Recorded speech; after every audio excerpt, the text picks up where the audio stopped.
Joined by national political correspondent Steve Kornacki. Steve, break it all down for us. 2 days until the debate. Where do things stand?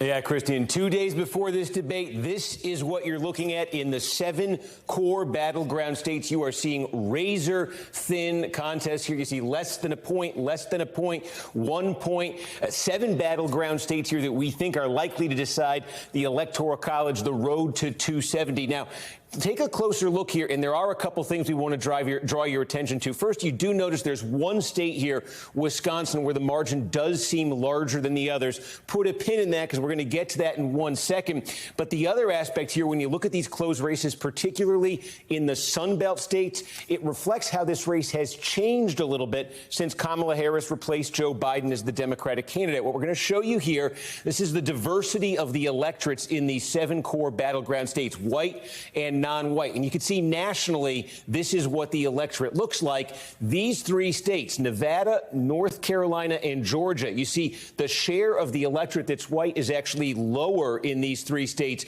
than it is nationally. The share of the electorate that is non-white is actually higher. One of the things that has happened since Kamala Harris replaced Joe Biden is that Biden had been struggling relative to how Democrats historically do with Hispanic voters, with black voters, with non-white voters. Harris has improved on Biden's standing with those voters. She's not at the levels that Democrats have typically run at in the past, but she's improved. And so when we just showed you those close margins in these states here, that's the source of Harris's improvement. These states are looking more promising for her than they were for Joe Biden. But again, she's not at the level Democrats typically get with non-white voters. That's something her campaign is looking at, trying to boost and trying to improve. The other end of it, though, is this. Look at the states here, Wisconsin, Michigan, and Pennsylvania, with the highest shares of white voters. Specifically here, we're going to look at blue-collar white voters who don't have 4-year degrees. And again, you see the national average here,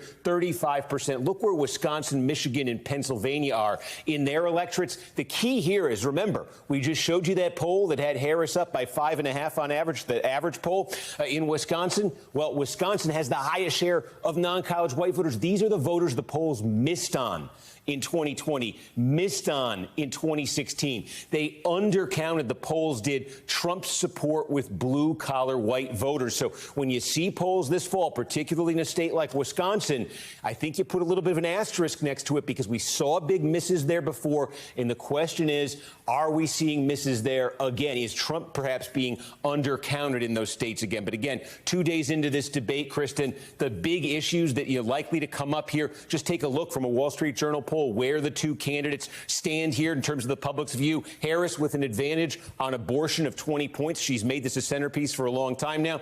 The economy, immigration, the Israel-Hamas war, these are all Trump advantages over Harris, although Harris doing a little bit better on some of these questions again than Biden had, but not where her campaign would like her to be, Kristen. Thanks for watching. Stay updated about breaking news and top stories on the NBC News app or follow us on social media.